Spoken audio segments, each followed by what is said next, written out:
ये इलेक्शन कांटे की टक्कर है। पार्टी, हमें अपने राज्य पर बहुत गर्व है। यूडीएफ वापसी करने जा रहा है कांग्रेस पार्टी। केरल एलडीएफ। बदलाव, कोई भी हमेशा एक ही सरकार को जारी रखना पसंद नहीं करता। ये लोकतंत्र की एक विशेषता है।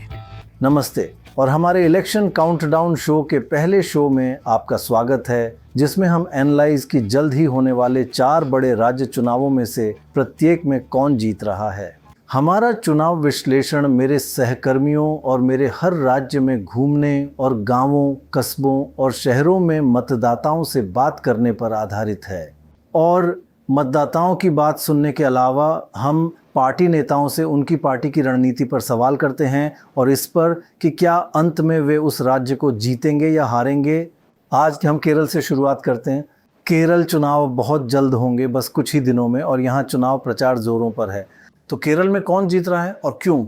इस निरंतरता के चलते केरल का बहुत विकास हुआ है। इस निरंतरता के चलते हम केरल को अत्यधिक गरीबी से मुक्त कर पाए। हमने सभी क्षेत्रों में बड़ी प्रगति हासिल की है। व्यापार के क्षेत्र में अब ईज ऑफ डूइंग बिजनेस में केरल पहले स्थान पर है। उच्च शिक्षा क्षेत्र को बहुत मजबूत किया गया है। इन सब के साथ दुनिया के विकास के अनुसार केरल एक विकसित राज्य बनने जा रहा है जो आधुनिक दुनिया से प्रतिस्पर्धा कर सकता है। उसी के हिस्से के रूप में लोगों ने यह सब उम्मीद करते हुए एलडीएफ का समर्थन किया। लोग पूरी तरह से हमारे साथ होंगे। संसद इलेक्शन में हमने मेजॉरिटी को बढ़ाया, सभी उम्मीदवारों को, और वो एक निरंतरता है। स्थानीय निकाय इलेक्शन और ये जारी रहेगा। और स्थानीय निकाय इलेक्शन में सत्ता विरोधी लहर पूरे जोरों पर काम नहीं करती है, क्योंकि वहाँ कुछ व्यक्तिगत उम्मीदवारों का प्रभाव वो चीज़ होती है। लेकिन विधानसभा इलेक्शन में ये होगा बड़े स्तर पर, बहुत बड़े स्तर पर, कि सत्ता विरोधी लहर काम करेगी। यही है केरल की बात। जब ट्रेंड होगा सब कुछ बदल जाएगा। वे लोग हैं कि केरल के लोग चाहते हैं ऐसा कांग्रेस पार्टी का अस्तित्व। वे कांग्रेस पार्टी में विश्वास करते हैं, ये एक अच्छी बात है। वे कांग्रेस पार्टी को पसंद करते हैं, इसीलिए वे कांग्रेस पार्टी का समर्थन कर रहे हैं। उन्हें ये लोग, ये तानाशाही और सब कुछ पसंद नहीं है। ये धारणा या वो बीजेपी की कहानी, एनडीए की, वह केरल की राजनीति में एक बाहरी और अप्रासंगिक है, जिसके बारे में ही सारी वो चर्चा थी। वह पहले 2024 में और फिर 2025 में स्थानीय निकाय इलेक्शन के साथ बदल गई, जब हमने लेफ्ट द्वारा 45 वर्षों तक इसे लगभग एक एकाधिकार की तरह मानने के बाद त्रिवेंद्रम, तिरुवनंतपुरम कॉरपोरेशन को उनसे छीन लिया। बीजेपी में हमने 2019 में लगभग 15% और 2024 में 20% हासिल किया। तो लोकसभा इलेक्शन में हमारी वोट हिस्सेदारी में लगातार विस्तार हुआ है और हम विधानसभा इलेक्शन में भी यही घटना देखने की उम्मीद करते हैं। इस पूरे देश में केरल एक ऐसा राज्य है जहां समुदायों के बीच सबसे कम नफरत है। ये एक ऐसा राज्य है जहां हर धर्म दूसरों के साथ सद्भाव से रहता है। इससे अक्सर बाहरी लोग यह सोचने लगते हैं कि यह एक समरूप धर्म वाला राज्य है। सही नहीं है। केरल में मुस्लिम और ईसाइयों की आबादी देश के किसी भी राज्य की तुलना में सबसे अधिक में से है। मुसलमान लगभग 27 से 29% हैं। ईसाई लगभग 18 से 19% हैं। इससे कुल आबादी में अल्पसंख्यक 46 से 47% हो जाते हैं। तो मेजॉरिटी हिंदू मतदाता, मेजॉरिटी वास्तव में मतदाताओं का केवल 53 या 54% है। यह केरल को भारत के किसी भी प्रमुख राज्य में सबसे अधिक अल्पसंख्यक आबादी वाला राज्य बनाता है। महत्वपूर्ण बात यह है कि इन 3 धर्मों के मतदाता वोट बहुत अलग तरह से मतदान करते हैं। पिछले 2 विधानसभा चुनावों में मुसलमानों का स्पष्ट मेजॉरिटी लगभग 58% ने कांग्रेस के नेतृत्व वाले यूडीएफ या यूनाइटेड डेमोक्रेटिक फ्रंट को वोट दिया और बहुत कम, केवल 37% ने सीपीएम के नेतृत्व वाले एलडीएफ लेफ्ट डेमोक्रेटिक फ्रंट को वोट दिया। ईसाइयों ने भी भारी बहुमत से 57% ने यूडीएफ को वोट दिया और उनमें से केवल 37% ने एलडीएफ को वोट दिया। अब हिंदू समुदाय ने लगभग 49% एलडीएफ को वोट दिया। यह सबसे अधिक है और केवल 25% यूडीएफ के लिए और केवल 21% हिंदुओं ने भाजपा के नेतृत्व वाले एनडीए को वोट दिया। कुल मिलाकर बात यह है कि लेफ्ट फ्रंट बड़े पैमाने पर हिंदू मतदाताओं के समर्थन पर चुनाव जीतता है, जबकि यूडीएफ बड़े पैमाने पर ईसाइयों और मुसलमानों के समर्थन पर चुनाव जीतता है। हमने कई नेताओं से पूछा कि ऐसा क्यों है और क्या इन चुनावों में यह बदलेगा। अब हम हिंदू वोट भी पा रही हैं और इस सबरीमाला सोने की चोरी के मामले के बाद हम उन सभी निर्वाचन क्षेत्रों में अधिक हिंदू वोट पा रही हैं जहां हिंदू समुदाय एक अच्छी स्थिति में है। हम संसद में इलेक्शन जीती, हम संसद इलेक्शन जीती, LDF नहीं, भाजपा नहीं, हम संसद के चुनाव जीते। त्रिवेंद्रम, अट्टिंगल, एलेप्पी, ये सभी सीटें हिंदू मेजॉरिटी सीटें हैं। हिंदू मालाबार से ज़्यादा, कई सीटों से ज़्यादा मुस्लिम वोट, हिंदू वोट हम देखते हैं। हमने 20 में से सभी 18 सीटें जीती। आप ये कैसे कह सकते हैं कि हिंदू हमें वोट नहीं दे रहे हैं? स्थानीय निकाय इलेक्शन में हम कई ऐसी जगहों पर जीते जहां हिंदू वोट हैं। हमें शुरुआती चरण में सबसे ज़्यादा हिंदू वर्ग का समर्थन था। अल्पसंख्यक समुदायों में हमारे बारे में कुछ गलत फहमियाँ आई थी, इसके चलते उस समय हमें थोड़ा दूर रखा गया था। लेकिन इलाके के अनुभव, देश के अनुभव, इन सब ने अल्पसंख्यकों को अलग तरह से सोचने पर मजबूर किया। इलाके में, देश में अल्पसंख्यकों के खिलाफ हुए सभी कदमों का पुरजोर विरोध हमने ही किया था। इतना ही नहीं, जब अल्पसंख्यकों पर सांप्रदायिक हमले हुए तो उन सांप्रदायिक हमलों का विरोध करने के लिए, उन सांप्रदायिक संगठनों का विरोध करने के लिए हमारे साथियों ने अपनी जान दी। तो वे ये सब देख रहे हैं। जान ये देते हैं, मुकदमों में ये फंसते हैं, जेल में ये डाले जाते हैं, दूसरी तरह की मुश्किलें ये सहते हैं। फिर उनमें स्वाभाविक रूप से यह विचार आया कि हम इनसे दूर क्यों रह रहे हैं। इन सब के परिणाम स्वरूप हमारे पक्ष में एक अच्छा बदलाव आया। तो बाज़ अल्पसंख्यक वोट, हिंदू वोट बहुत उथल पुथल है। ऐसा नहीं है कि कोई एक समुदाय 100% वोट करता है, जैसे ये 60-20 है। तो अब आगे देखना, इन चुनावों में महत्वपूर्ण हो सकता है कि हिंदू किस तरफ जाते हैं और अल्पसंख्यक किस तरह बदलते हैं।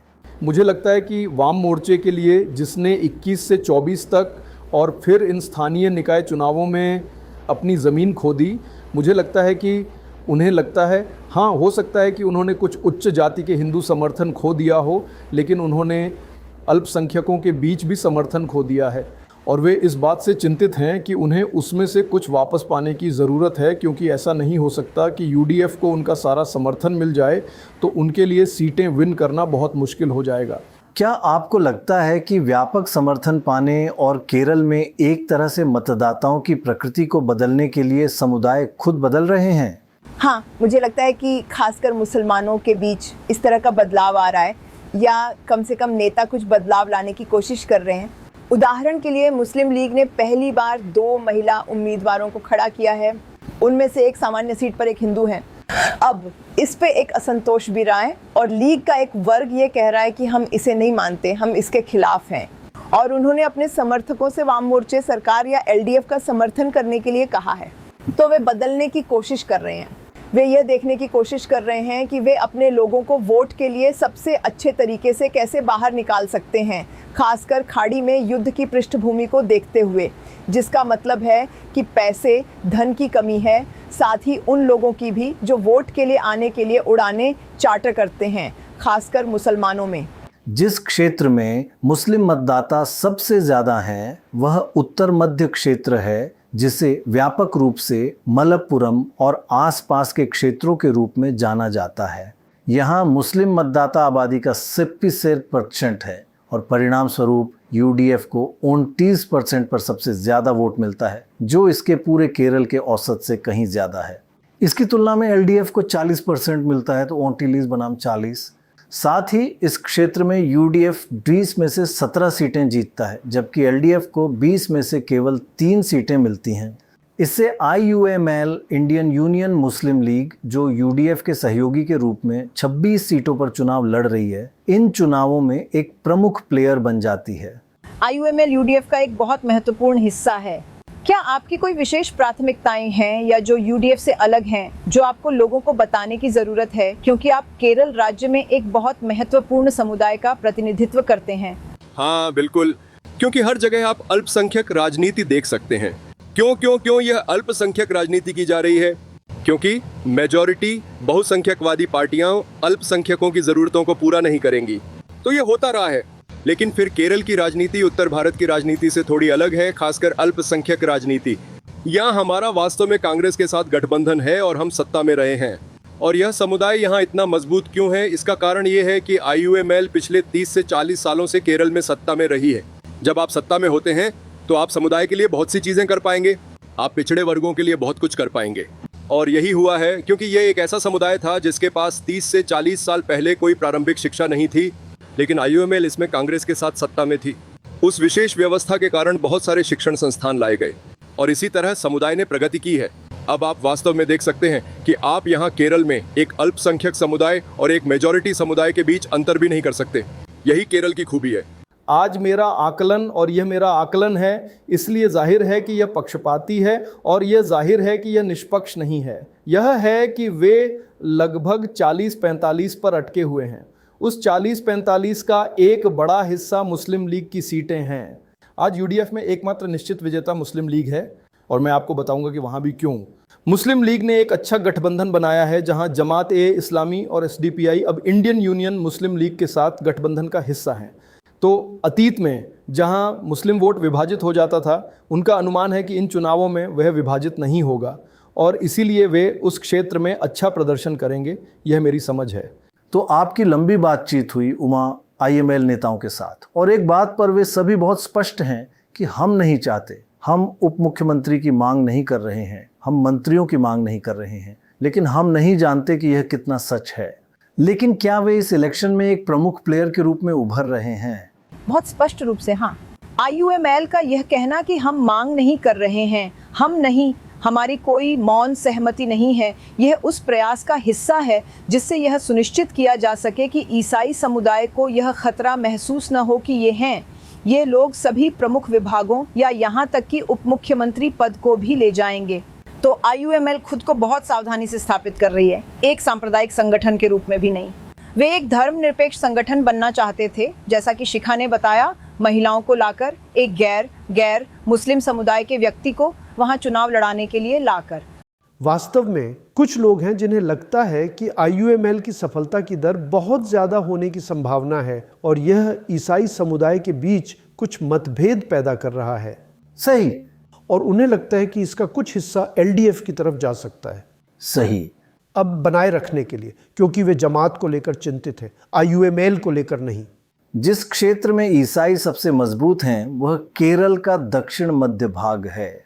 यहाँ ईसाई आबादी का 39% है और नतीजतन यूडीएफ के लिए वोट उच्च 41% है, जो एलडीएफ से सिर्फ 2% पीछे है। क्या समुदाय के वोट करने के तरीके में एकता है? आप जानते हैं, क्योंकि अब भाजपा भी समुदाय तक पहुंच रही है, इस बारे में बात कर रही है कि शायद आप जानते हैं यूडीएफ ईसाइयों के बजाय मुस्लिम समुदाय को अधिक प्राथमिकता दे रहा है या शायद प्राथमिकता दे रहा है। हाँ, हम एक ऐसा समुदाय हैं जो हमेशा समान दूरी का पॉलिसी रखते हैं। हमारा ऑफिशियल पॉलिसी सभी चुनावों में समान दूरी पर होता है। समदूरता का मतलब नीतियों और मूल्यों पर निर्भर करता है। तो हम अपनी मांगें सरकार के सामने को मोर्चों के सामने रखेंगे और वे इस पर कैसी प्रतिक्रिया दे रहे हैं उसके आधार पर हम दूरी तय करेंगे। दूरी समदूरता से बदलकर उसमें भिन्नता हो सकती है, लेकिन ये मोर्चों द्वारा अपनाए गए मूल्यों और नीतियों पर निर्भर करता है। पारंपरिक रूप से समझ यह लगती है कि यूडीएफ के पास ईसाई वोट का मेजॉरिटी है। हाँ, पारंपरिक रूप से ईसाई, विशेष रूप से लैटिन कैथोलिक और सिरो मालाबार वगैरह, वे कांग्रेस के पक्ष में थे। लेकिन पिछले इलेक्शन के दौरान ऐसा नहीं था। मुझे लगता है पिछले इलेक्शन ईसाई अल्पसंख्यकों की ओर से यूडीएफ के लिए कोई पारंपरिक वोट नहीं थे और अब वह बदल गया है। वह परिदृश्य अब अस्तित्व में नहीं है और पिछली नियामसभा इलेक्शन, लॉग्स द असेंबली इलेक्शन और आने वाली असेंबली इलेक्शन की तुलना में ईसाइयों में इस अल्पसंख्यक समुदाय की ओर से एक अंतर हो सकता है। दो रुझान जो उभर रहे हैं और एक नया रुझान है जो ये है कि ईसाई अचानक मुस्लिम विरोधी हो रहे हैं, पहले कभी नहीं थे। क्या ये एक चिंताजनक ट्रेंड है? देखिए, आप जानते हैं हर जगह एक अवसरवादी वर्ग भी होता है। तो जब उन्हें लगता है कि भाजपा के करीब रहने से आपको ये सभी फायदे मिलते हैं, तो स्वाभाविक रूप से भाजपा की ओर आकर्षित होने की प्रवृत्ति होती है। तो मैं ईसाई समुदाय का एक वर्ग देखता हूं। निश्चित रूप से अब कुछ ऐसे चेहरे हैं जिन्हें मैदान में उतारा गया है। अक्सर ईसाई समुदाय भाजपा के साथ जुड़ा हुआ है। एक और पहलू जो आपने कहा कि इस्लामोफोबिया, वह मेरा मतलब है मुस्लिम विरोधी भावनाएं जिन्हें भड़काया गया है, उसका असर ईसाई समुदाय पर भी पड़ा है और ग्लोबल राजनीति ने भी उसमें तबाही मचाई है।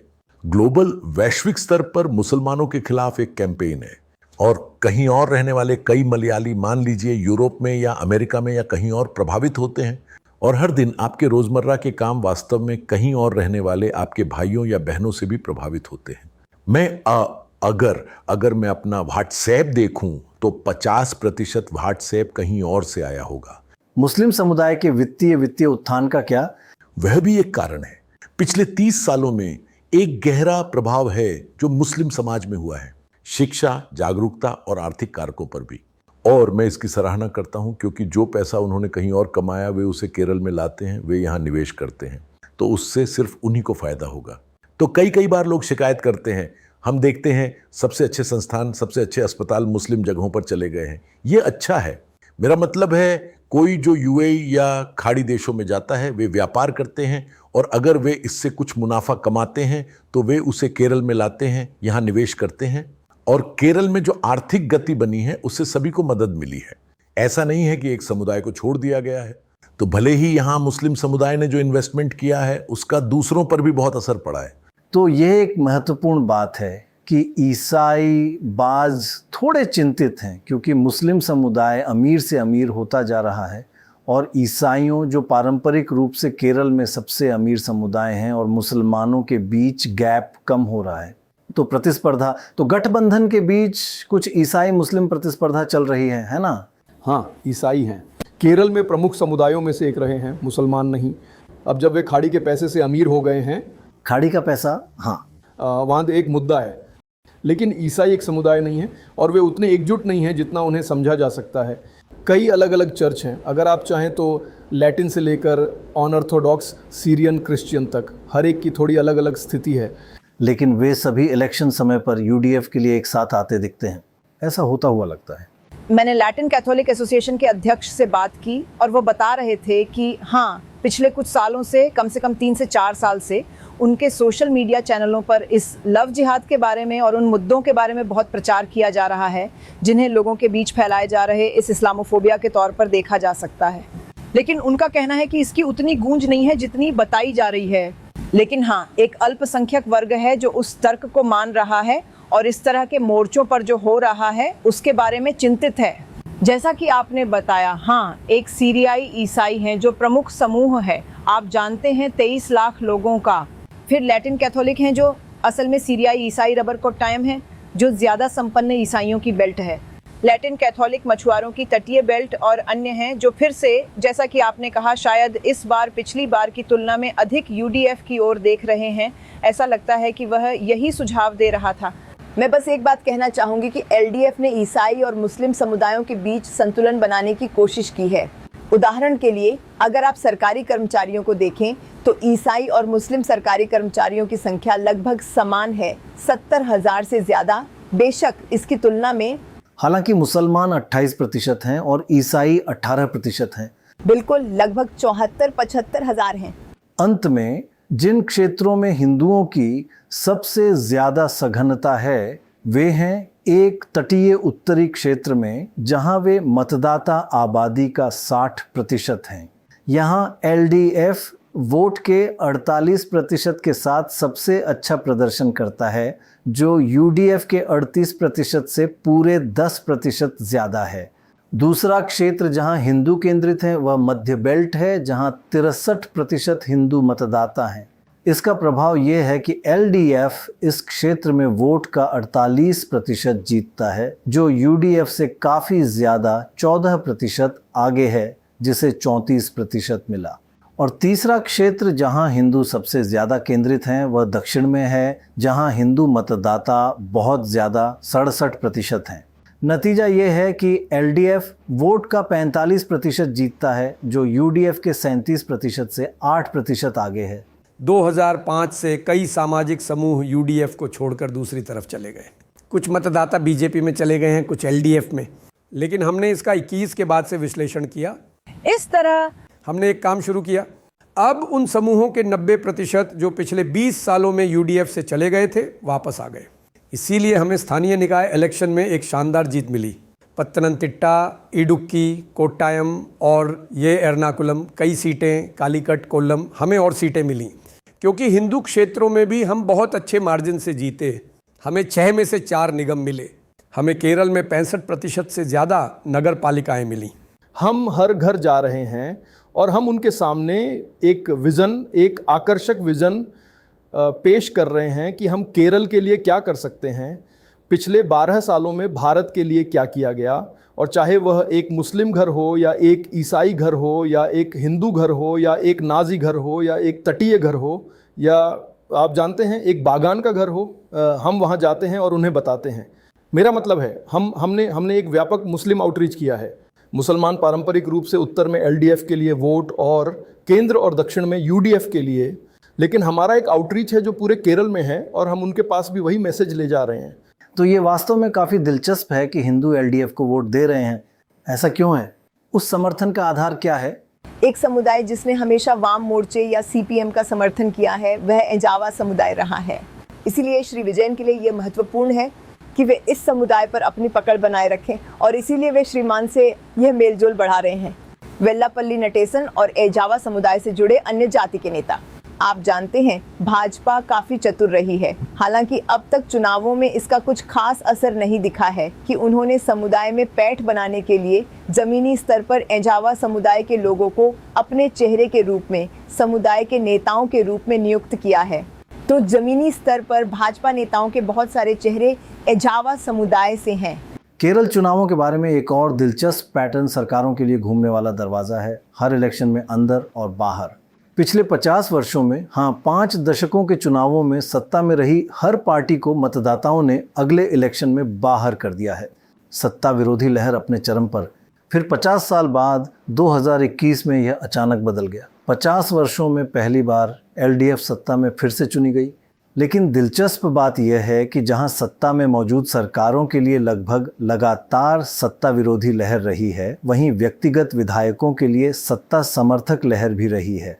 2016 में भी जब यूडीएफ सरकार को बाहर कर दिया गया था, तब भी दोबारा चुनाव लड़ने वाले 71% मौजूदा विधायकों को वापस वोट दिया गया था। 71%। सरकार के खिलाफ मतदाताओं का गुस्सा, लेकिन विधायक लोकप्रिय बने हुए हैं। केरल में विधायकों के लिए यह सत्ता समर्थन भारत के अन्य राज्यों की तुलना में बहुत ज़्यादा है, जहां केवल 50% मौजूदा विधायक जो फिर से चुनाव लड़ रहे हैं वापस चुने जाते हैं। हमने इन चुनावों में मतदाताओं से इस और अन्य मुद्दों के बारे में पूछा। पिछले 10 सालों से केरल में सभी क्षेत्रों में बहुत विकास हुआ है और केंद्र सरकार के समर्थन के बिना भी वे बहुत अच्छा काम कर रहे हैं। मैं मोदी का प्रशंसक हूं, लेकिन केरल में अगर आप वैसा बनना चाहते हैं तो थोड़ा और अंतर होना चाहिए। मार्क्सवादी पार्टी जिसका नेतृत्व पिनाराई विजयन करते हैं और यह एक तरह की तानाशाही है। लोग बदलाव की तलाश में हैं। वे बहुत निश्चित रूप से यूडीएफ आएगी। क्यों? पिछले 10 साल का शासन काफी रहा है। बदलाव इसलिए है क्योंकि कोई भी हमेशा एक ही सरकार को जारी रखना पसंद नहीं करता। यह लोकतंत्र की एक विशेषता है। ये लोकतंत्र की एक विशेषता। तो बदलना बहुत जरूरी है। हाँ, बदलाव जरूरी है, बहुत जरूरी। मैडम, हमें बदलाव चाहिए। बदलाव की जरूरत है। ठीक है, ठीक है। आपका क्या? मैं भी उस बात का समर्थन करती हूँ। इलेक्शन के बारे में मुझे लगता है कि इस बार ज़्यादातर संभावना है कि यूडीएफ वापसी करने जा रही है, क्योंकि पिछले 10 सालों से एलडीएफ शासन में है। लेकिन इतने सारे मुद्दों के कारण मुझे लगता है कांग्रेस एक बड़ी वापसी कर रही है। प्रमुख पार्टी बदलने वाला है। मेरा मतलब है बदलाव का एक मौका है। मेरा मतलब है वे पिछले 10 सालों से ये करते आ रहे हैं। मतलब अगर वे आते रहे तो मुझे ये उतना पसंद नहीं है। मैं बीजेपी की हूँ। बीजेपी ने इतने लंबे समय तक शासन नहीं किया है ना? एलडीएफ। अब बीजेपी को कुछ सालों तक शासन करना चाहिए। कम्युनिस्ट पार्टी आने वाली है। मतलब उन्होंने पिछले 10 सालों में अच्छा काम किया है, कुछ कम नहीं। पिनाराई की सरकार आएगी, ये तो पक्का है। संभावना है कि वे अगले 5 सालों के लिए फिर से आएंगे। यहाँ आप पलक्कड़ की रहने वाली हैं या केरल की? केरल की रहने वाली। केरल? केरल एलडीएफ। एलडीएफ? वही आएंगे। पिनाराई ही। आप पिनाराई समर्थक हैं? हाँ, मैं समर्थन करती हूँ पिनाराई ही। लेकिन वे ही आएंगे आप कह रही हैं। कोई भी आए, आम जनता की हालत वैसी ही रहे। गैस नहीं है, ये नहीं है, बहुत सारी समस्याएं हैं। ऐसा ही है। वे कहते हैं कि ये लॉकडाउन की वजह से है। मैं नहीं जानता कि यह क्या है।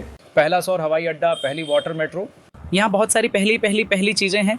मुझे पूरा यकीन है कि हमारी सरकार बाकी सरकारों की तुलना में बहुत पीछे है, लेकिन वहाँ बहुत अधिक संभावनाएं हैं जो हम अपनी क्षमता और काबिलियत से कर सकते हैं। हमारे लड़के वे सब विदेश जाते हैं। वे क्यों जाते हैं?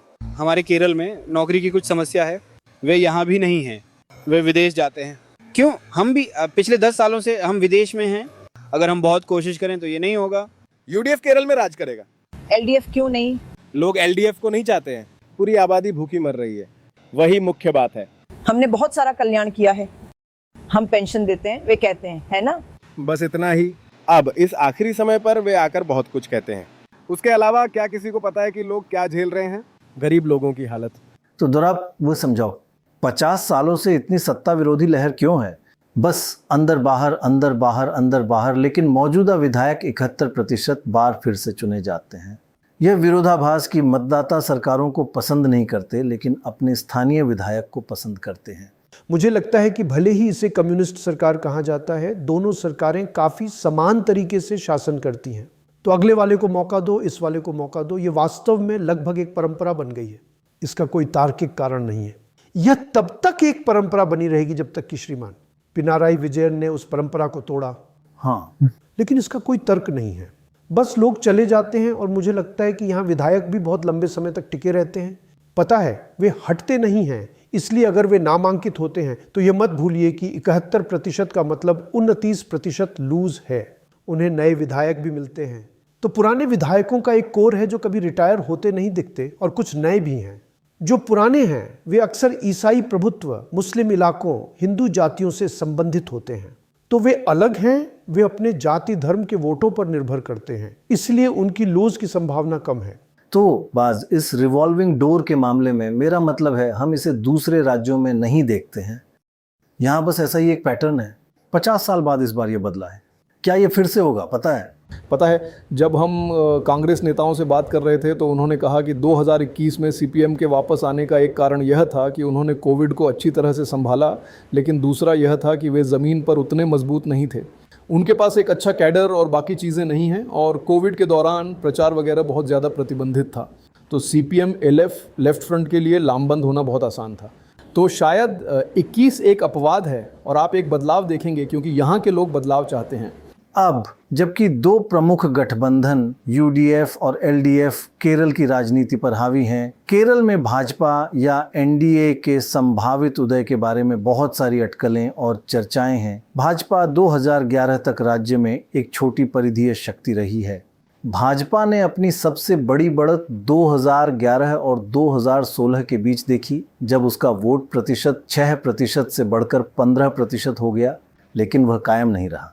2016 और 2021 के चुनावों के बीच एनडीए वोट वास्तव में 15% से गिरकर 13% से कुछ अधिक हो गया, जबकि भाजपा विधानसभा चुनावों में एक पठार पर पहुंचती दिख रही है। लोकसभा चुनावों में उसका समर्थन बढ़ता रहा। 2019 और 2024 के लोकसभा चुनावों के बीच भाजपा का वोट तेजी से बढ़ा, जो 15.6 से बढ़कर प्रभावशाली 19.4% हो गया। अब भाजपा को वोट कहां से मिले? दिलचस्प बात यह है कि भाजपा को हिंदू उच्च जाति से एक बड़ा वोट मिला, जिन्होंने पहले अपने हिंदू वोट आधार के हिस्से के रूप में एलडीएफ को वोट दिया था। लोकसभा इलेक्शन 2019 और 2024 के बीच उच्च जाति के हिंदुओं के बीच भाजपा का वोट 28 से बढ़कर 40% हो गया, जो 12% की वृद्धि है। स्पष्ट रूप से भाजपा के लिए उच्च जाति के हिंदू समर्थन में यह वृद्धि एलडीएफ से हुई। हमने उच्च जाति के हिंदू वोट को 35% से गिरकर 22% पर आते देखा, जो 13% की गिरावट है। इन दो चुनावों के दौरान हिंदुओं के बीच यूडीएफ का समर्थन कम नहीं हुआ। देखिए, केरल के कुछ क्षेत्रों में भाजपा के बढ़ते प्रभाव को लेकर हम वास्तव में चिंतित हैं। ऐसा इसलिए नहीं है कि हम कोई निगम या कोई, आप जानते हैं, स्थानीय निकाय खो रहे हैं, बल्कि हम भाजपा को एक और राजनीतिक पार्टी नहीं मानते हैं। ये एक पार्टी है लोगों को बांटने के एक बहुत ही जहरीले राजनीतिक कार्यक्रम के साथ, जिसे हम देश के हर हिस्से में देख रहे हैं। और यहाँ केरल सांप्रदायिक भाजपा से मिलने वाले खतरों से निपटने में बहुत अच्छा प्रदर्शन कर रहा है। मैं बहुत गंभीरता से महसूस करता हूँ कि भाजपा और गैर वामपंथी राजनीतिक दलों, विशेष रूप से यूडीएफ के बीच कुछ गुप्त सौदेबाजी हुई थी। अब मुझे लगता है कि आज एलडीएफ और कांग्रेस जिस चीज़ का सामना कर रहे हैं वह यह है कि कहने के लिए कुछ ना होने पर वे वापस जाएंगे, और हमने यह अब 4 दिन पहले शुरू होते देखा। सीपीएम ने कूदकर कहा है कि कांग्रेस भाजपा की बी टीम है, और कांग्रेस ने कूदकर कहा है कि सीपीएम भाजपा की बी टीम है। तो दोनों के मन में एक बात स्थापित हो गई है कि हम ए टीम हैं। केरल में 2021 से भाजपा और सीपीएम के बीच एक गुप्त समझौता है, क्योंकि नरेंद्र मोदी कांग्रेस मुक्त भारत चाहते हैं। पिनाराई विजयन चाहते हैं कि सरकार बनी रहे। तो दोनों का एक साझा एजेंडा है कांग्रेस को सत्ता से दूर रखने का। तो ये बहुत स्पष्ट है। केरल में भाजपा की 10% से ज़्यादा की बढ़त शुरू होने से पहले दो चीज़ें हुई हैं। पहले लोकसभा और विधानसभा दोनों चुनावों में दोनों मोर्चों को लगभग 40% मिलता था। किसी को 1% ज़्यादा मिला, किसी को 1% कम। भाजपा की चढ़ाई शुरू होने के बाद विधानसभा में यूनाइटेड डेमोक्रेटिक फ्रंट को कभी भी 40% नहीं मिला है। सही, बहुत दिलचस्प। लोकसभा में वाम लोकतांत्रिक मोर्चे को 40% से कुछ ज़्यादा नहीं मिला है। ये 40-44 साल थे और अचानक भाजपा के उदय के साथ एक मामले में यह स्थानीय चुनावों में यूडीएफ पर असर डाल रहा है।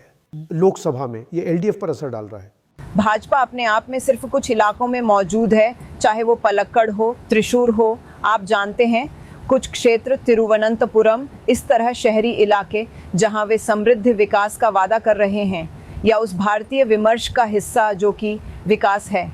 हाल का एक इलेक्शन जिसने बड़ी हलचल मचाई है वह है 2025 के स्थानीय निकाय चुनाव, जो ज़्यादा समय पहले नहीं हुए। पंचायत और नगर पालिका चुनावों में सीपीएम के नेतृत्व वाले एलडीएफ वाम लोकतांत्रिक मोर्चे को कांग्रेस के नेतृत्व वाले यूडीएफ ने निर्णायक रूप से हराया। राज्यों के अधिकांश क्षेत्रों में यही हुआ। यूडीएफ ने ग्राम पंचायत चुनावों में शानदार जीत हासिल करते हुए 941 में से 505 सीटें जीतीं। यह सीपीएम द्वारा जीती गई केवल 36% सीटों की तुलना में 54% है। इसी तरह यूडीएफ ने ब्लॉक पंचायत में 52% सीटें जीतीं और नगर पालिका में एक उच्च स्तर हासिल किया। सीपीएम के नेतृत्व वाले एलडीएफ द्वारा जीती गई केवल 32% सीटों की तुलना में 62% सीटें जीतकर। तो सभी श्रेणियों में ये परिणाम स्थानीय निकाय चुनावों में कांग्रेस के नेतृत्व वाले गठबंधन के लिए एक स्पष्ट और व्यापक जनादेश दर्शाते हैं। सीपीएम के लिए परेशान करने वाली बात 2020 में हुए पिछले पंचायत चुनावों से हुई भारी गिरावट है। एलडीएफ की सीटें 2020 में ग्राम पंचायत की 580 सीटों से घटकर 2025 में केवल 340 रह गईं। वास्तव में इन स्थानीय निकाय चुनावों में हर श्रेणी में एलडीएफ द्वारा जीती गई सीटों की संख्या में गिरावट आई है। अब पिछले 3 विधानसभा चुनावों बनाम स्थानीय निकाय चुनावों पर करीब से नजर डालने पर एक सुसंगत पैटर्न का पता चलता है। सीपीएम के नेतृत्व वाला वाम मोर्चा स्थानीय निकाय चुनावों के ठीक 6 महीने बाद होने वाले विधानसभा चुनावों में बहुत बेहतर प्रदर्शन करता है। 2010-11 के चुनावों में स्थानीय निकाय चुनावों की तुलना में विधानसभा चुनावों में वामपंथियों का वोट 5.4% अधिक था। 2015-16 में इसे विधानसभा चुनावों में स्थानीय निकाय चुनावों की तुलना में 5.7% अधिक वोट मिला, जो ठीक 6 महीने पहले हुए थे। 2021 में इसने स्थानीय निकाय की तुलना में विधानसभा में अपने वोट में 4.1% की एक छोटी वृद्धि की।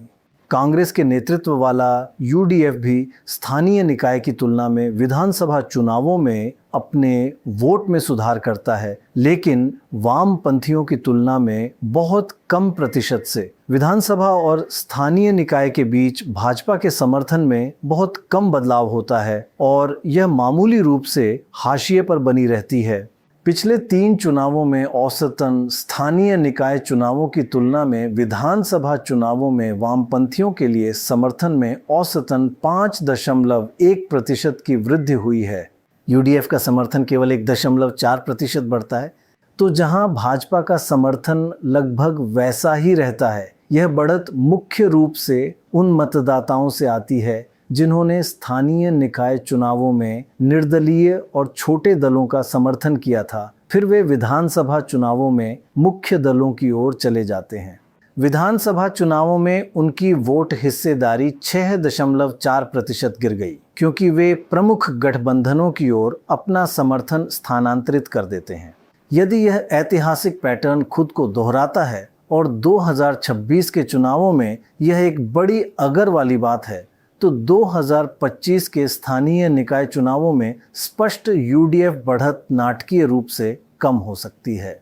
जैसा कि हमने अभी कहा, कांग्रेस ने हाल के स्थानीय निकाय चुनावों में वामपंथियों से बहुत बेहतर प्रदर्शन किया, लेकिन क्या कांग्रेस की यह जीत का अंतर आगामी विधानसभा चुनावों को विन के लिए पर्याप्त होगा? खासकर अगर एलडीएफ को विधानसभा चुनाव में मिलने वाला सामान्य उच्च वोट प्रतिशत खुद को दोहराता है। जहां वामपंथियों ने स्थानीय निकाय चुनावों में केवल 36.3% हासिल किया, वहीं विधानसभाओं में औसतन 5.1% की वृद्धि हासिल की।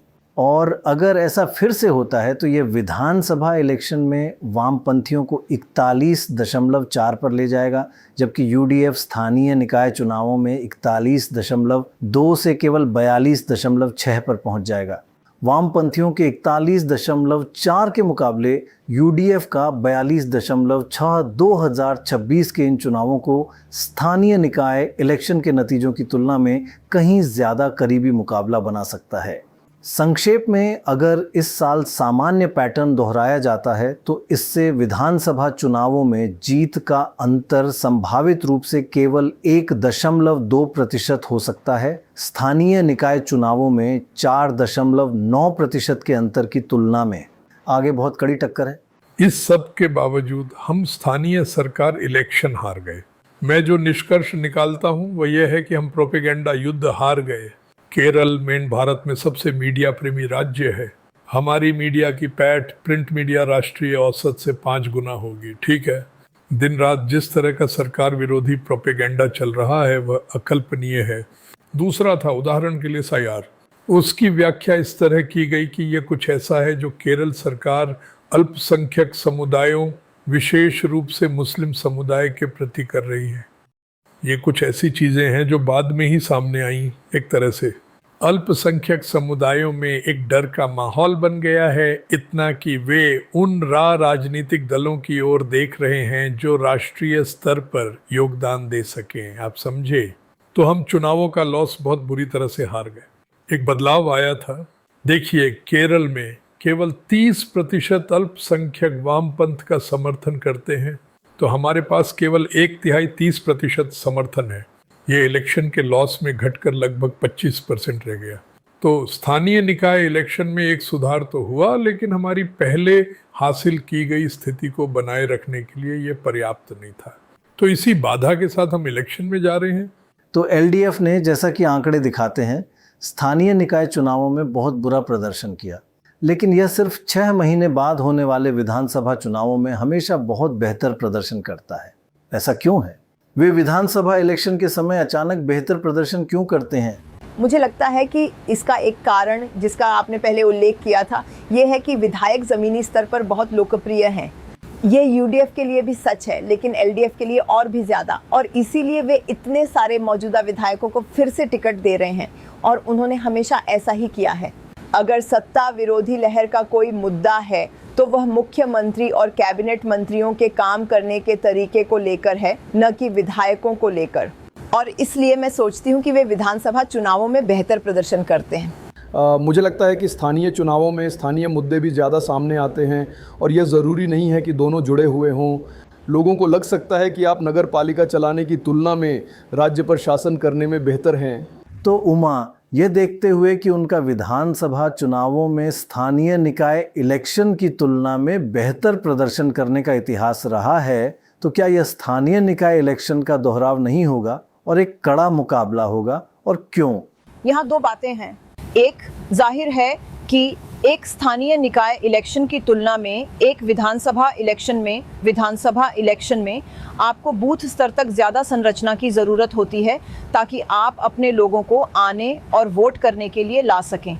और हाँ, एक स्थानीय निकाय इलेक्शन और एक विधानसभा इलेक्शन के लिए मुद्दे बहुत अलग होंगे। यह भावना कि पिनाराई विजयन एक मजबूत नेता हैं, जो एक संकट प्रबंधक, बहुत अच्छे संकट प्रबंधक रहे हैं। दूसरी तरफ, भले ही आप अहंकार या किसी और चीज़ के बारे में बात करें, लेकिन लोगों को लगता है कि उन्होंने अच्छा प्रदर्शन किया, और इसलिए आप अपने तात्कालिक मुद्दों, स्थानीय मुद्दों से दूर चले जाएंगे और एक नेतृत्व के मुद्दे पर चले जाएंगे। तो दोराब, क्या ये एक करीबी मुकाबला है? खैर, हम हमेशा कहते हैं करीबी मुकाबला अंत में ये एक तरफा जीत में बदल जाता है। तो हम इसी से शुरू कर सकते हैं कि देखते हैं अंत में क्या होता है। ये तो वक्त ही बताएगा। क्योंकि मुझे लगता है कि अंत में 3, 4, 5% का फर्क होगा जो लोग हैं। लेकिन ये सब निर्भर करता है। हाँ, ये इस बात पर बहुत निर्भर करता है कि क्या होता है। अब धर्म और स्थानीय निकाय चुनावों के अलावा केरल में मतदाताओं की अन्य विशेषताएं क्या हैं? पहली बात, ग्रामीण शहरी विभाजन सच कहूँ तो मतदान व्यवहार पर कोई फर्क नहीं डालता है। ग्रामीण और शहरी दोनों क्षेत्रों में एलडीएफ ने लगभग 70% सीटें जीती और यूडीएफ ने लगभग 30%। अब महिला मतदाताओं का क्या वे वोट पुरुषों से अलग करते हैं जैसे कई अन्य राज्यों में होता है? एक बार फिर केरल में पुरुष और महिला मतदाता काफ़ी समान तरीके से वोट करते हैं। 45% पुरुषों और महिलाओं दोनों ने यूडीएफ के लिए वोट किया। एलडीएफ के लिए पुरुषों और महिलाओं का समर्थन भी लगभग 33% पर समान है। तो केरल में एक दिलचस्प बात यह है कि ग्रामीण शहरी कोई मायने नहीं रखता, समान प्रतिशत वोट पड़ते हैं। पुरुष महिलाएं एक ही तरह से वोट करते हैं, लेकिन लोग वास्तव में लुभाने की कोशिश कर रहे हैं। पार्टियां महिलाओं को लुभाने की कोशिश कर रही हैं, लेकिन ऐतिहासिक पैटर्न से पता चलता है कि वे पुरुषों की तरह ही वोट करती हैं, कई अन्य राज्यों के विपरीत जहां अंतर है। ऐसा क्यों है? एक बात यह है कि डिजिटल पैठ बहुत ज़्यादा है और भाषा, भले ही लोग अंग्रेज़ी में बातचीत करने में सक्षम न हो, लेकिन स्थानीय मीडिया, स्थानीय सोशल मीडिया चैनल भी बहुत ज़्यादा हैं और यही एक कारण है कि ग्रामीण शहरी आपको उस तरह का अंतर नहीं मिलेगा।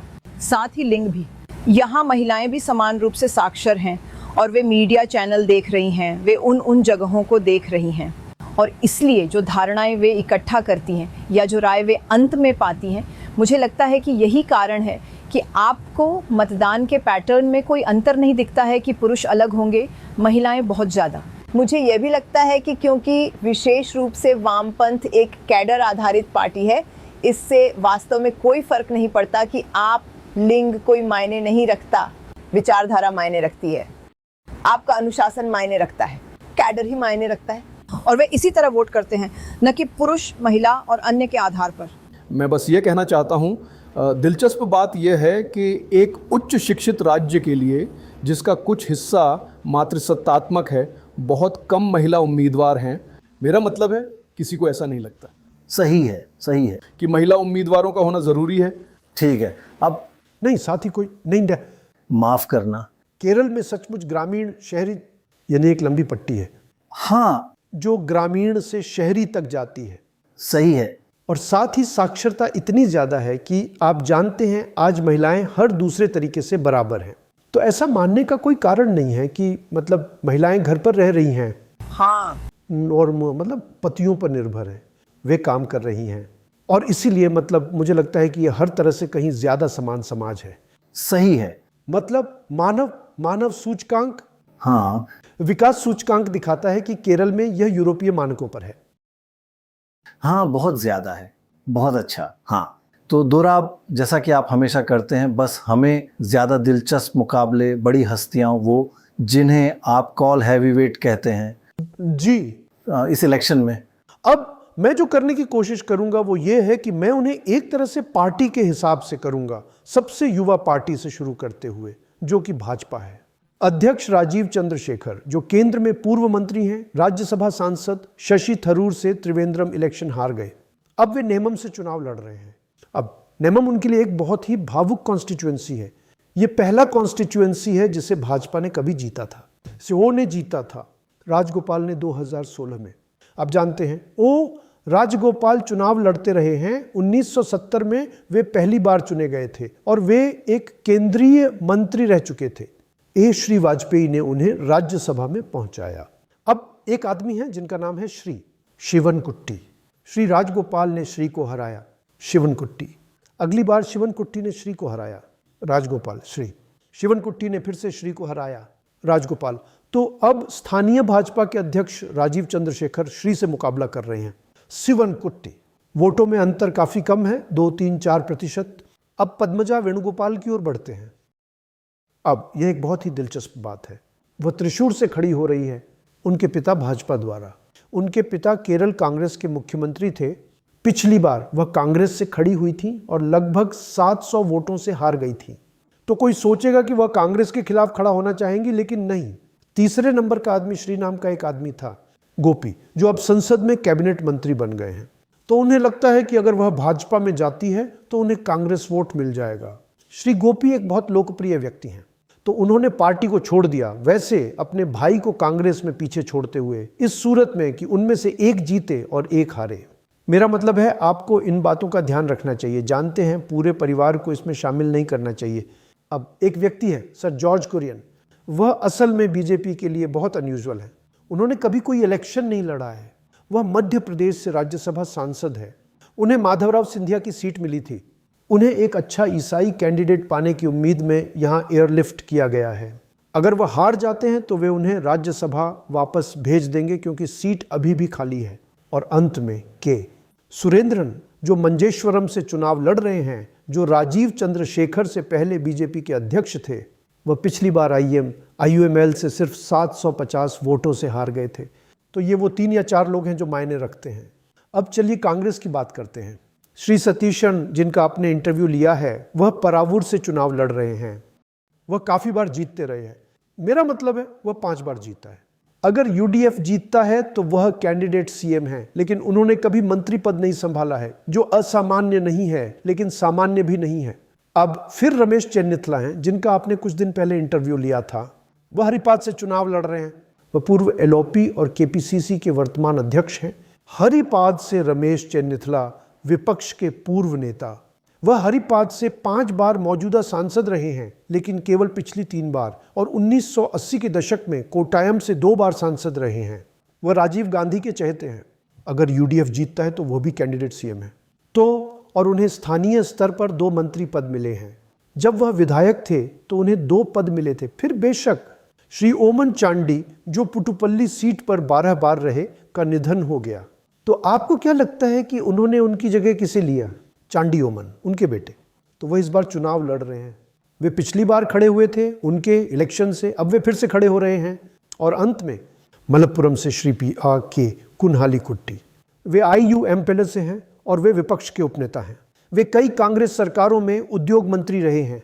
वे 8 बार के विधायक हैं और 2 LTS कार्यकाल, लोकसभा कार्यकाल। उन्होंने राज्य की राजनीति में वापस आने के लिए लोकसभा से इस्तीफा दे दिया। तो ये कांग्रेस की बात हुई। और अब अंत में बड़े खिलाड़ी जो कि वामपंथी ट्रैक है, श्री पिनाराई विजयन 6 बार के विधायक, पिछली 2 बार धर्मदम से 50,000 से अधिक वोटों के मेजॉरिटी के साथ। वैसे वे एक क्षेत्र से आते हैं, कन्नूर नामक क्षेत्र, जिला कन्नूर। CPM का लाल किला है। के गोपालन, AK नायर, श्री पीडॉल विजन के शैलजा, ये सब कन्नूर जिले से हैं। वही लाल किला है।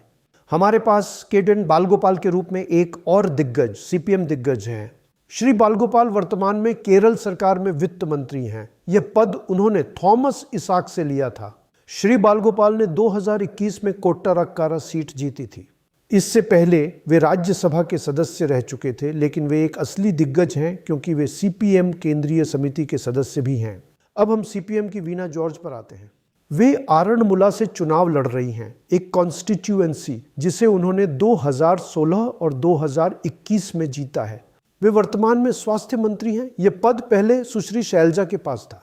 हमने कोविड के दौरान स्वास्थ्य मंत्रालय के प्रबंधन के लिए उनके बारे में सुना है और 2021 में केरल में किसी से भी ज्यादा उनका मेजॉरिटी था। तो नतीजतन डॉक्टर स्वास्थ्य मंत्री हैं क्योंकि उनका मेजॉरिटी सबसे बड़ा था। के शैलजा पेरावूर से चुनाव लड़ रही है। वे वर्तमान में मेट्टानूर से मौजूदा सदस्य हैं, जिसे उन्होंने 2021 में 60,963 के सबसे बड़े मेजॉरिटी के साथ जीता था। उन्होंने 1996 में पेरावूर जीता था, लेकिन 2011 में वे हार गईं और फिर वे मेट्टानूर चली गईं। पेरावूर के मौजूदा सदस्य सनी जोसेफ हैं। वे कांग्रेस केरल के अध्यक्ष हैं और वहां से 3 बार के विजेता हैं। तो शायद उन्हें लगता है कि पुरानी सीट मेट्टानूर एक सुरक्षित सीट है, इसे किसी और को दे दिया जाए और सनी जोसेफ से लड़ा जाए जो 3 बार जीत चुके हैं, ताकि उन्हें उनके कॉन्स्टिट्यूएंसी में व्यस्त रखा जाए और वे दूसरों के लिए कैंपेन न कर सकें। अब एक बहुत ही दिलचस्प मामला है। ये गोविंदन बनाम गोविंदन का कॉन्स्टिट्यूएंसी है। MV गोविंदन नाम के सज्जन जो CPM के सचिव, राज्य सचिव हैं और थलेरारंपा से मौजूदा विधायक हैं। वे ये सीट 3 बार जीते हैं, लेकिन एक बार 90 के दशक में 2 बार और अब जीते हैं। तो श्री KT गोविंदन ने कहा, अरे यार किसी और को मौका दो। तो फिर उन्होंने इससे बचने के लिए यह तय किया कि उन्होंने कहा इस बार हम एक महिला कैंडिडेट को रखते हैं। और आपको क्या लगता है कि वह महिला कैंडिडेट कौन थी? MV गोविंदन की पत्नी। तो कम्युनिस्ट अब वैसे बन रहे हैं जैसा कि मैंने 25 साल पहले एक कार्यक्रम में कहा था कि इस देश में केवल एक ही पार्टी है, भारतीय राष्ट्रीय कांग्रेस। बाकी सब मुलायम टच, सैफरन टच हैं। शायद कम्युनिस्ट एक अपवाद थे, लेकिन अब वे पति पत्नी बच्चों के आगे झुक रहे हैं। तो इसके परिणाम स्वरूप श्री टीके गणेशन वे एक बाकी हैं और उन्हें यूडीएफ का समर्थन प्राप्त है। अंत में सुधाकरण है, अंबाला पूजा। लोग कहते हैं उन्हें श्री विजयन से समस्या है, इसीलिए उन्हें टिकट नहीं मिला, इसीलिए वे एक बागी के रूप में खड़े हो रहे हैं। इस बार सीपीआई के 4 लोग बागी के तौर पर खड़े हैं। अब सवाल यह है कि अगर वे निर्दलीय के तौर पर विन तो क्या होगा? क्या वे व्हिप से बंधे हैं? अगर संख्या की जरूरत पड़ी तो क्या वे सीपीएम में वापस जा सकते हैं? तो हमें नहीं पता, लेकिन केरल के दिग्गजों की यही कहानी है। अब अंत में इस बार के ओपिनियन पोल फॉरकास्ट। अगर हम सभी विश्वसनीय ओपिनियन पोल्स के पोल को देखें तो यह कुछ इस तरह दिखता है। पोल का पोल बहुत करीबी मुकाबले की भविष्यवाणी करता है। दरअसल इससे ज़्यादा करीबी मुकाबला नहीं हो सकता। यूडीएफ को 66 सीटें, एलडीएफ को 65 सीटें और बीजेपी को 6 सीटें और निर्दलीय और छोटी पार्टियों जैसे अन्य को 3 सीटें मिलने का फोरकास्ट है। और केरल में ओपिनियन पोल्स का इतिहास काफ़ी प्रभावशाली रहा है। दूसरे राज्यों की तुलना में केरल के ओपिनियन और एग्जिट पोल्स की सटीकता बहुत ज़्यादा है। पिछले 25 वर्षों में 58 विश्वसनीय पोलस्टर्स को देखें तो सही विजेता का 90% से ज़्यादा बार फोरकास्ट किया गया है। उन्होंने 90% बार सही अनुमान लगाया। वास्तव में 90% की सटीकता दर बेहतरीन है। ठीक है, अंतिम टिप्पणियाँ। उमा, आप क्यों नहीं शुरू करती? बस एक सारांश कि आपकी यात्राओं ने आपको जो कुछ भी दिखाया है उससे आप क्या महसूस करती हैं? तो 3 मुख्य दावेदारों के नारे भले ही आप कहें कि भाजपा मुख्य दावेदार नहीं है, यहाँ उनकी स्थिति को दर्शाते हुए लगते हैं। एलडीएफ कहता है मट्टरंडो एलडीएफ अल्लाडे, जिसका मतलब है कि हम खुले हैं, हम उद्दंड हैं, हम यहाँ आपसे इस सरकार को जारी रखने के लिए कह रही हैं। कांग्रेस कह रही है पुथु युग यात्रा, जिसका मतलब है कि हम आपके लिए बदलाव ला रही हैं, जो लोगों के पास होना ही चाहिए। और इसलिए वीडी सतीशन ने पूरे केरल में जो यात्रा की थी और जिसकी एक गूंज थी, वे उसी के साथ जा रही हैं। तीसरी जाहिर है भाजपा है। वे कहेंगे कि बदलाव अब आना चाहिए। जो भी बदलाव अतीत में नहीं हुआ है वह अब होना चाहिए। हम आपके सामने वह बदलाव पेश कर रही हैं जो सीपीएम या कांग्रेस आपको नहीं दे पा रहे हैं। तो ये एक इलेक्शन, यह बीच के मुख्य अंतर है। मुख्य अंतर व्यवधान, निरंतरता, बदलाव और व्यवधान वह है जो वे लोग बदलाव चाहते हैं। बहुत सही कहा। आपका सारांश? मुझे लगता है कि इस इलेक्शन में मुख्य बात यह है कि लोग आखिरकार मुख्यमंत्री के प्रति कैसा रुख अपनाते हैं। ऐसे लोग हैं जो उन्हें पसंद करते हैं, इस बात को पसंद करते हैं कि वह एक मजबूत आदमी है, कि उन्होंने राज्य में कुछ विकास किया है। और कुछ ऐसे भी हैं जो पूरी तरह से, तो ये वाम मोर्चे के लिए एक कमज़ोरी है, ये उनकी ताकत भी है। और मतदाताओं पर इसका क्या असर होता है, तो वही मुख्य हैं। आपने पाया आपके सभी, मुझे ऐसा ही लगता है। मेरा मतलब है जिस तरह से उन्होंने उन्हें पेश भी किया है, ऐसा लगता है जैसे वह यहाँ के अध्यक्षीय कैंडिडेट हैं, वहाँ और कोई नहीं है, तो सब कुछ उन्हीं के बारे में है। तो मुझे लगता है इस बार यही इलेक्शन का फैसला करेगा। मुझे नहीं लगता कि इस इलेक्शन में कोई लहर है। तो फिर यूडीएफ पर खुद को साबित करने का दायित्व बहुत ज़्यादा हो जाता है। और जैसा कि बाज ने कहा, मुख्यमंत्री का सामना करने का। जब हमने उनसे पूछा कि क्या आपने मुख्यमंत्री के तौर पर अपनी दूसरी पारी में क्या आपने राजनीतिक व्यावहारिकता बरती है, क्या इसने आपके निर्णय लेने में विचारधारा पर प्राथमिकता ले ली है? और उन्होंने कहा पार्टी केरल के किसी भी विकास के साथ खड़ा रहेगा जिसकी उसे ज़रूरत है, या केरल के विकास के साथ रहेगा। तो आप इसका जो भी मतलब चाहें निकाल सकते हैं। विचारधारा कहाँ आती है और बाकी सब कुछ कहाँ आता है? ठीक है, मैं कुछ लोगों से बात कर रहा था और पूछा कि आप जानते हैं वे प्रमुख चीज़ें क्या हैं जिनके बारे में मौजूदा सरकार कह सकती है कि हमने की हैं और इसलिए हमारे लिए फिर से वोट। उन्होंने कहा राष्ट्रीय राजमार्ग, जिसका लंबे समय से इंतज़ार हो रहा था और वह पूरा हो गया। एक पावर कॉरिडोर भी बनाया गया है जो यह सुनिश्चित करता है कि कहीं और से बिजली आए, और एक गैस पाइपलाइन है। ये नई चीज़ें हैं जो इस सरकार में की गई हैं। एक योजना भी है, जैसा कि आप जानते हैं 2020 से हर महिला के लिए 2000 रुपये की पेंशन। हाँ, पेंशन, हर वयस्क एक पेंशन भोगी। अब दूसरे पक्ष यूडीएफ का क्या? आप उनके लिए वोट क्यों करते हैं? बदलाव तो पुरानी कहानी है। भाई भतीजावाद के कुछ आरोप हैं। उनके दामाद, श्री विजयन के दामाद, ये सचिवालय को नियंत्रित कर रहे हैं। ये उस तरह की चीज़ है जिसने नवीन पटनायक को हरा दिया। तीसरा, सबरीमाला भी एक मुद्दा है। भ्रष्टाचार का मुद्दा। हाँ, भ्रष्टाचार का मुद्दा। सोने को पीतल में बदलने का। हाँ, और फिर वे हर माह महिला और हर पुरुष को भी 3000 रुपये दे रहे हैं। तो अगर आप एक वरिष्ठ नागरिक हैं तो केरल में आकर बसना समझदारी की बात है। तो ये पक्ष और विपक्ष है सही। और मुझे लगता है कि इन्हें तौलना होगा और तय करना होगा कि किस तरफ वोट, लेकिन ये एक करीबी मुकाबला होने वाला है। हाँ, तो आखिरकार आपका पोल ऑफ पोल्स यूडीएफ को 66 सीटें और एलडीएफ को 65 सीटें दिखाता है। क्या आप पोल्स में विश्वास करते हैं? मैं पोल्स में विश्वास करता हूं, पोलिंग का पितामह होने के नाते, लेकिन मुझे नहीं लगता कि वे इतने कड़े होंगे। और यहाँ का रिकॉर्ड 90% से ज्यादा सटीकता का है। हाँ, लेकिन उतना कड़ा बहुत मुश्किल है। क्या इससे यह संकेत मिलता है कि वे वास्तव में नहीं जानते हैं? असंभव, या सैंपलिंग अच्छी नहीं है, या आप जानते हैं पोल्स महीनों 2-3 हफ्ते पहले किए गए थे। कैसे टर्नआउट, हम टर्नआउट नहीं जानते। बिल्कुल। तो मुझे लगता है कि बहुत सारी चीजें हैं जो, तो आप पहले से ही कोई भी बहाना सोच लेते हैं? हाँ, वे सभी। एक मैं आपको अभी सिर्फ एक बताऊंगा, बाकी आपको बाद में बताऊंगा। तो पोल सही भी हो सकते हैं, गलत भी हो सकते हैं। ये एक बहुत बहुत बहुत अच्छा अवलोकन है। कुछ भी हो सकता है। देखने के लिए आपका बहुत बहुत धन्यवाद।